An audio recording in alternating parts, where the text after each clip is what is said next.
es patrocinado por Diario La Voz, un suceso nacional.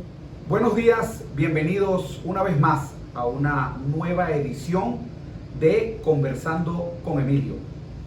El día de hoy hemos querido hacer en este segundo programa del año, hemos querido abarcar un tema que nos ha cambiado la vida a todos.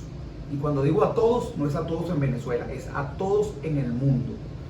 Y no es otro que el COVID-19.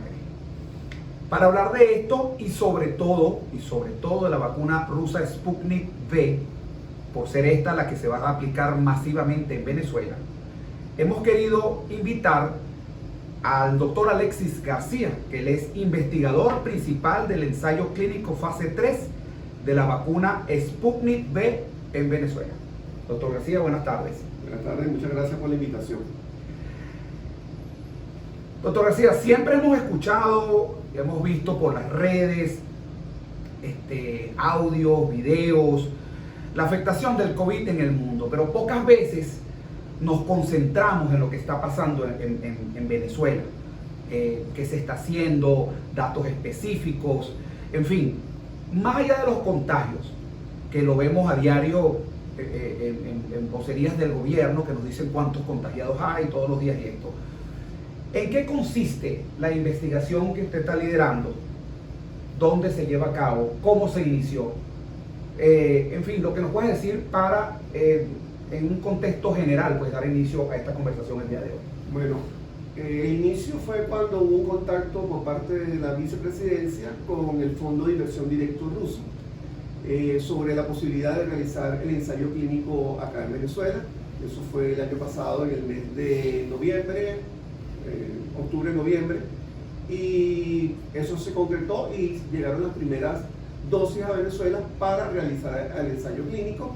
Finalmente contrataron entonces a todos los investigadores que íbamos a participar en el ensayo clínico. Se armó todo el equipo, porque es un equipo multidisciplinario, un equipo bastante grande que no solamente incluye médicos, investigadores, incluye farmacéuticos, enfermeras, y una serie de otras personas que están allí, bioanalistas, para iniciar el ensayo clínico acá en Venezuela. Y en diciembre del año pasado se inició el ensayo clínico en Venezuela, porque los datos que tenemos de la vacuna Sputnik V son los datos que hay del ensayo que se está realizando en la Federación Rusa y corresponde a población, netamente población rusa, que generalmente es población caucásica.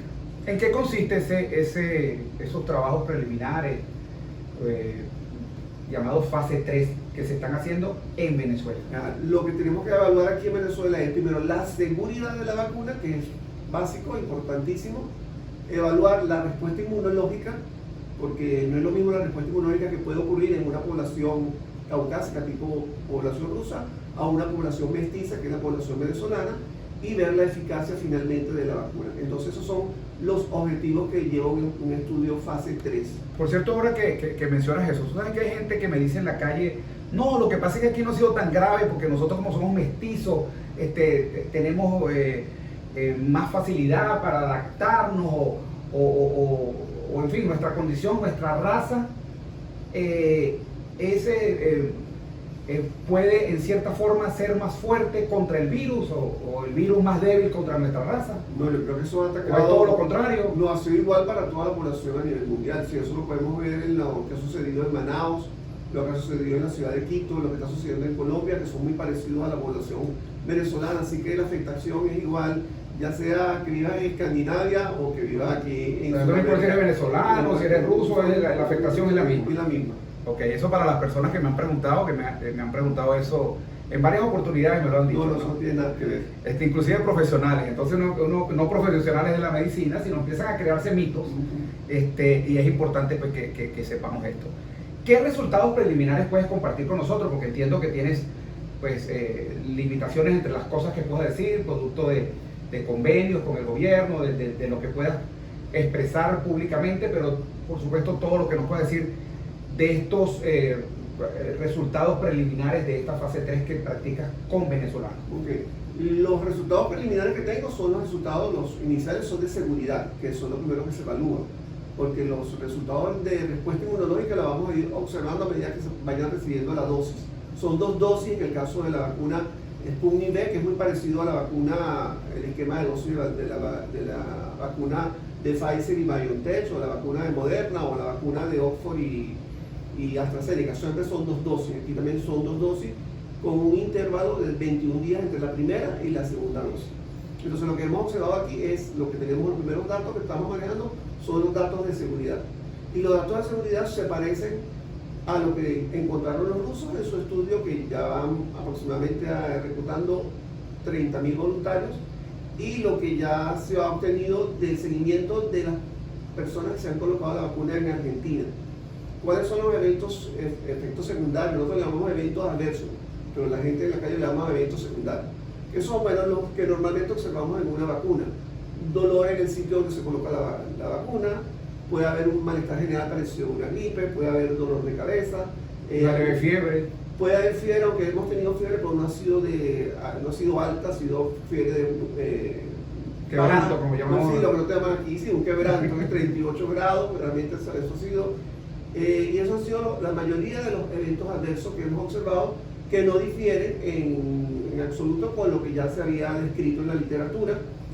No hemos descrito ningún evento adverso serio que haya meritado hospitalización o algún evento adverso que haya conllevado a la muerte. O sea que la seguridad que hemos encontrado nosotros hasta el momento en nuestro estudio es que es una vacuna segura, produce eventos adversos leves, pero que están en el marco de la normalidad. Está en el marco de la normalidad, y que una persona con un acetaminofén resuelve en 24 horas. La mayoría de los eventos adversos, por no decir todo, porque yo creo que son todos, se han resuelto en 24 horas y con recuperación completa del Eso es importante hacer énfasis en esto ante la población, porque tendemos a hacer cajas de resonancia de las cosas negativas, solo de lo negativo. Entonces, si una persona tuvo un efecto secundario, bueno, en las redes le da la vuelta al mundo los efectos de esa persona y los efectos secundarios de esa persona, pero no obvian datos tan importantes de, bueno, cuántas personas se vacunaron.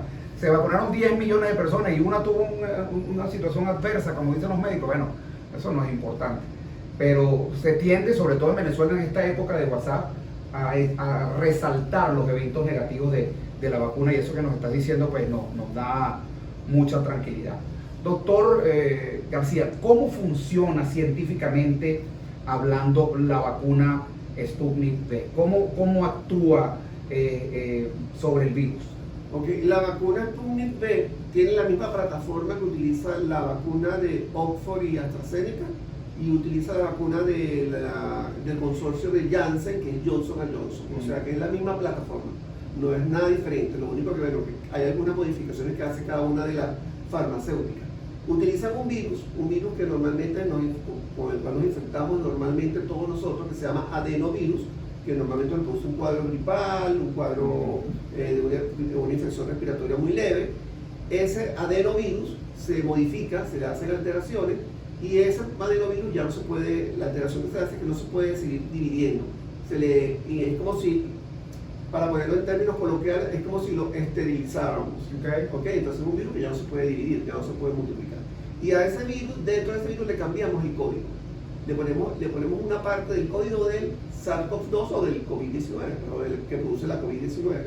Se lo colocamos allí, inoculamos eso o colocamos ese vector, bueno, ya lo llamamos un vector recombinante, lo colocamos intramuscularmente, y ese virus va a producir parte del coronavirus, sobre todo la parte de la envoltura del virus, que es lo que nos interesa a nosotros.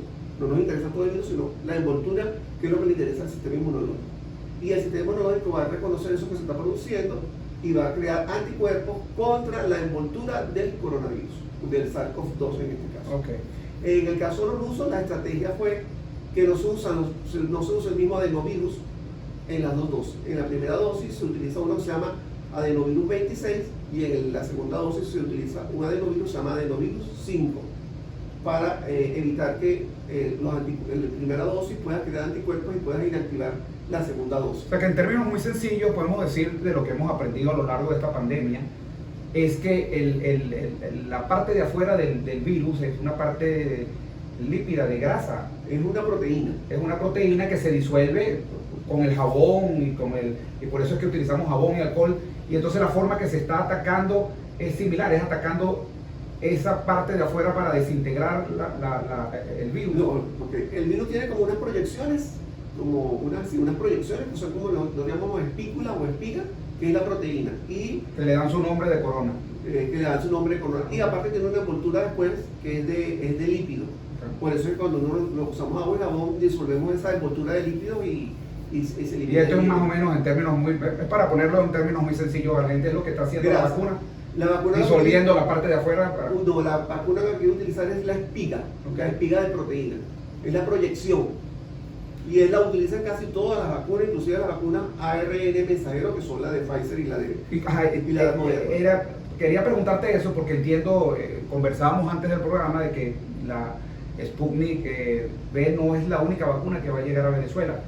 ¿Cuál es la diferencia entre esa, o la principal diferencia entre esa y la vacuna de Moderna, de Pfizer, en el tema de cómo trabajan?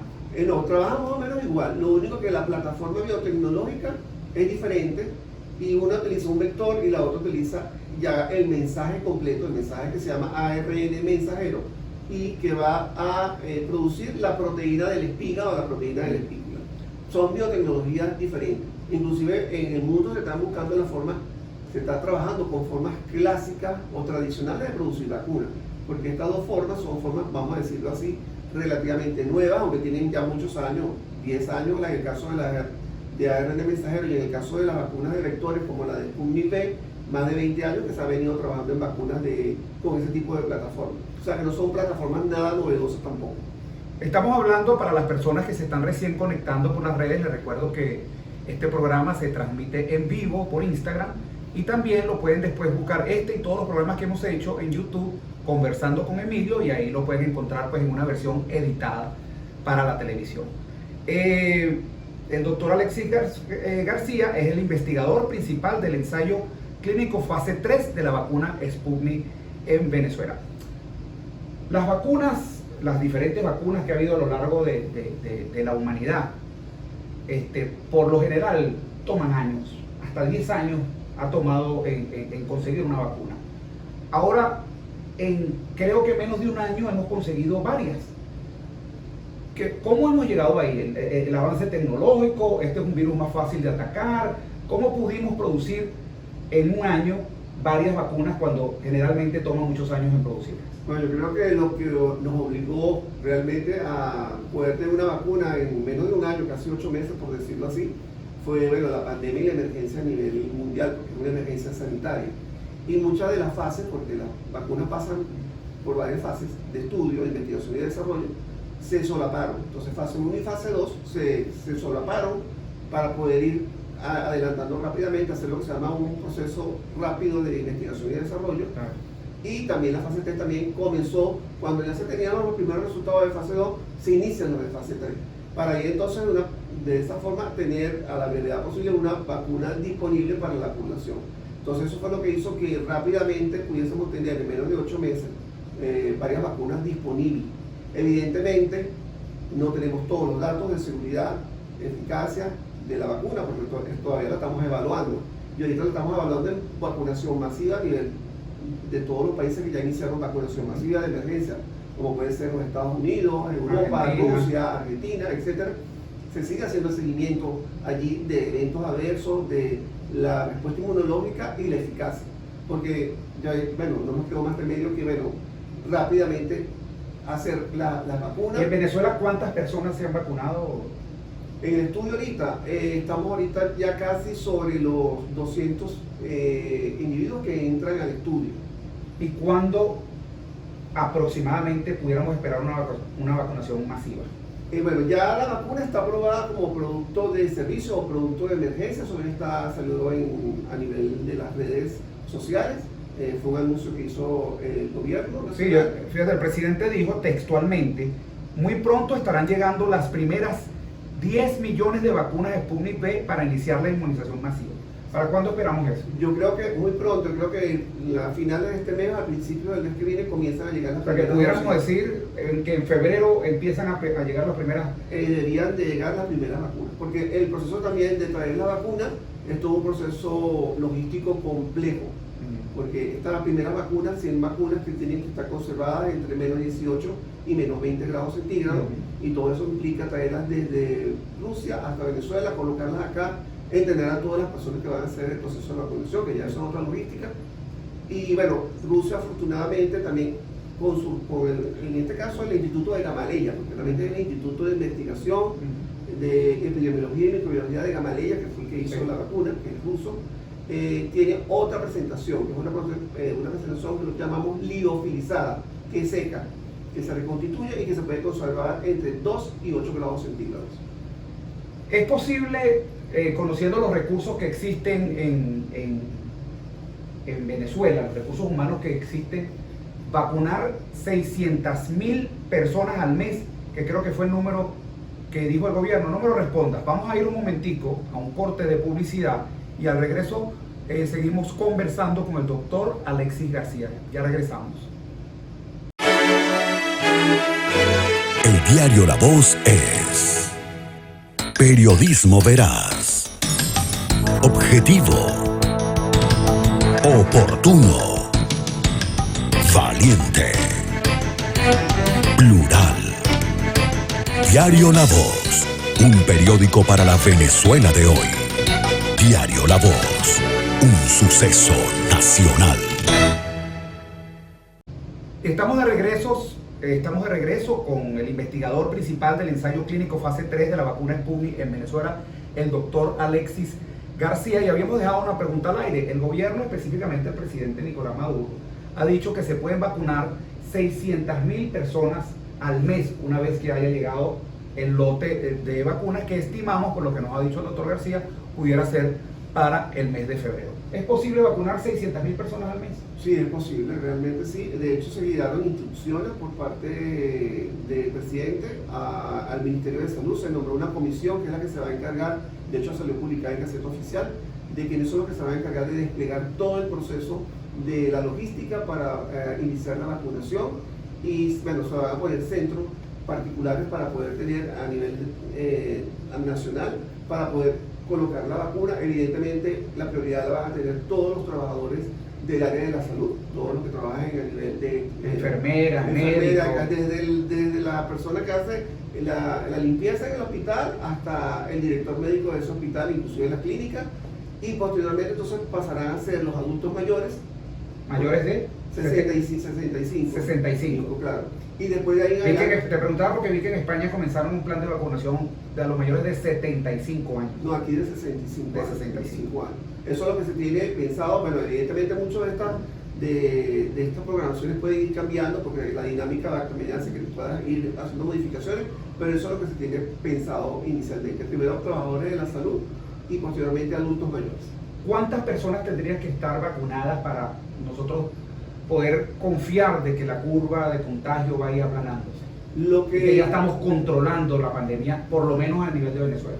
Eso es lo que se denomina inmunidad de rebaño, que es un término que después lo tomaron en forma equivocada, porque la inmunidad de rebaño realmente se utiliza para vacunas, no se utiliza para que se infecte toda la población y ver quién sobrevive, ¿no? Sino que se utiliza para vacunas. Uno dice que hay inmunidad de rebaño cuando alcanza el 70% de la población. El 70%. Sí, la cobertura de la vacunación llega al 70% de la población y ahí entonces sube como la barrera, como el muro, y el proceso de que la cadena de transmisión se mantenga es imposible o es muy difícil y corta la cadena de transmisión.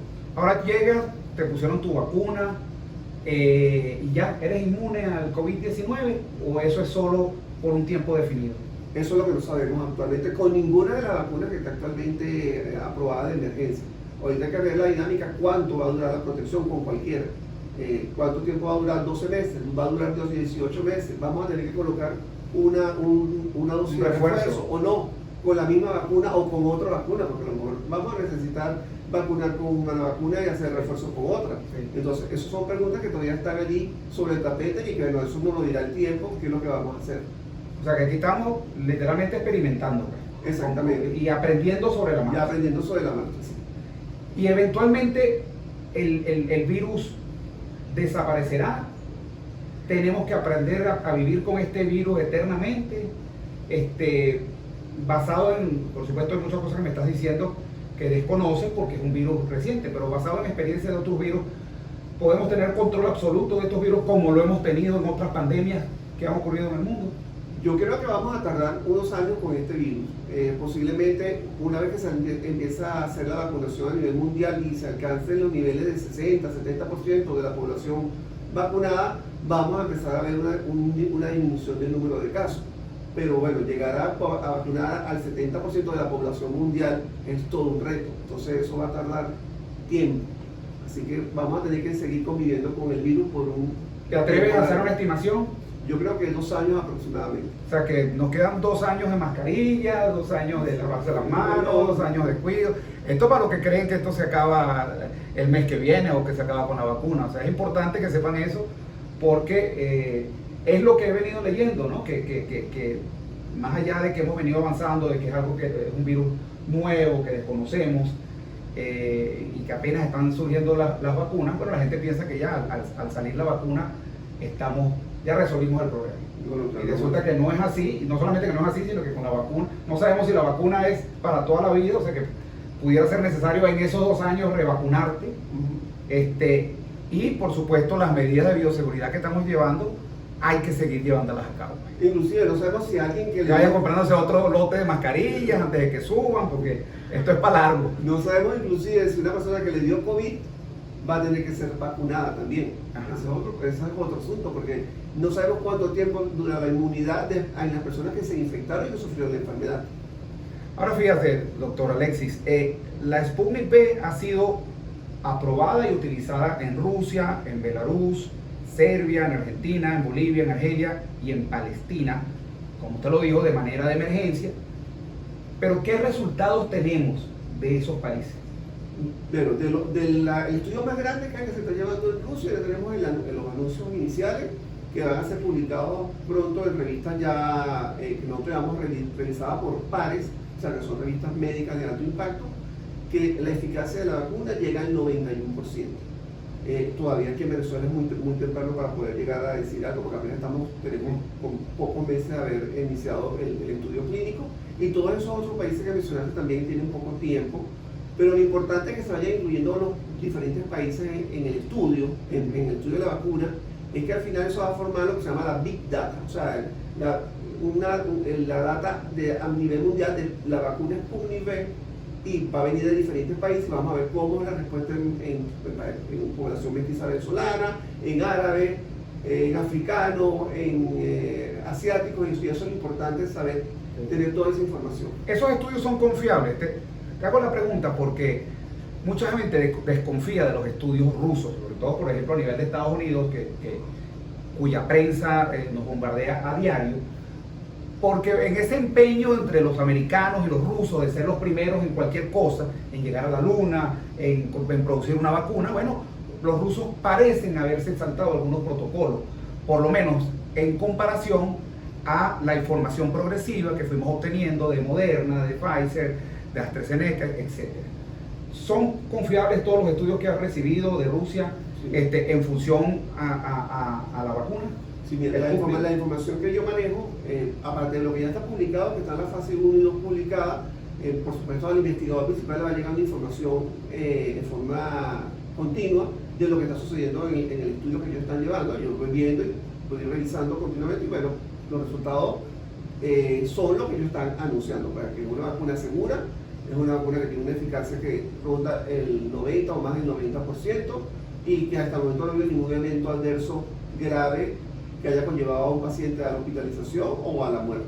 Entonces yo creo que es una vacuna que va a estar en el portafolio de las vacunas que vamos a tener que utilizar todos los países, y muchos países están en este momento haciendo, por decirlo así, y lamentablemente así, la puja por tener la vacuna rusa dentro de su abanico de vacunas que van a estar colocando a la población. Pero finalmente el ahora diputado Mario Silva, en su programa La Hojilla, dijo que quería llevar a la Asamblea Nacional el tema de que la vacuna Sputnik fuese obligatoria para todos los venezolanos. Como médico, ¿tú piensas que una vacuna debe ser obligatoria, o en este caso la Sputnik debe ser obligatoria para todos los venezolanos, desde el punto de vista médico, no desde el punto de vista político? Bueno, no puedes obligar a nadie a colocarse una vacuna. Ahora, en términos de salud pública, debería ser una vacuna obligatoria como cuando vacunamos a los niños.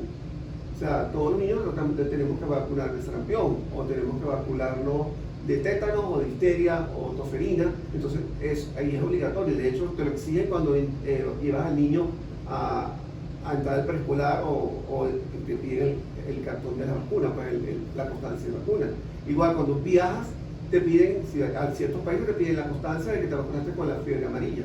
Y aquí va a suceder lo mismo, porque a la larga muchos países van a exigirte dónde está su constancia de vacunación contra el coronavirus. Yo creo que sí, que va a tener que ser obligatoria, porque no creo que lo social es más importante que lo individual. Entonces no podemos tener ese grupo de antivacunas que ha estado haciendo cualquier cantidad de campañas en las redes, y que en el pasado conllevó a que enfermedades como el sarampión, que habían desaparecido, por ese grupo de antivacunas muchas personas dejaron de vacunar a sus niños, y surgieron casos o brotes de sarampión en Estados Unidos, cosa extrañísima, o también en España. Entonces yo creo que la vacunación va a tener que ser obligatoria. Bueno, con eso culminamos este programa con el doctor Alexis García, investigador principal del ensayo clínico fase 3 de la vacuna Sputnik V en Venezuela. Un mensaje final, doctor, siempre lo pedimos a todos nuestros invitados, para todas estas personas que están preocupadísimas, por supuesto, repito, no solamente en Venezuela, sino en el resto del mundo, pero en este caso para los venezolanos, que están, seguramente muchísimas personas se van a conectar y van a revisar esta información y tendrán alguna tranquilidad, pero un mensaje orientador sobre el momento que vivimos de pandemia en Venezuela y en el mundo. Bueno, yo creo que lo más importante es que tenemos que conseguir con nuestras medidas de bioseguridad. O sea, no podemos absolutamente descuidar las medidas de bioseguridad, el uso de la mascarilla, el distanciamiento social, el lavado de las manos.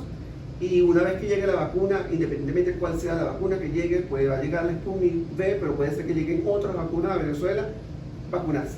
Creo yo que no debemos tener ningún temor a la vacuna. Las vacunas han sido uno de los hitos en lo que es la sanidad a nivel mundial, la salud pública, y que, bueno, que ha hecho que inclusive erradiquemos de la faz de la tierra una enfermedad tan terrible como fue la viruela. Así que, pero creo que la vacuna va a ser parte de la solución, pero tenemos que seguir manteniendo las medidas de bioseguridad hasta que tengamos suficiente vacuna disponibles para toda la población mundial. Bueno, muchísimas gracias, doctor Alexis García, y a todos ustedes por habernos sintonizado el día de hoy. Recuerden que Conversando con Emilio lo pueden ver en YouTube en su versión editada. Para las personas que nos están viendo en vivo y sintonizaron tarde, pues también lo pueden ver en Instagram del diario La Voz, y en mi Instagram personal, que está al principio del programa, está la identificación de cada uno. Con estas palabras pues del doctor García nos despedimos hasta una nueva edición el próximo miércoles de Conversando con Emilio. Chao, chao.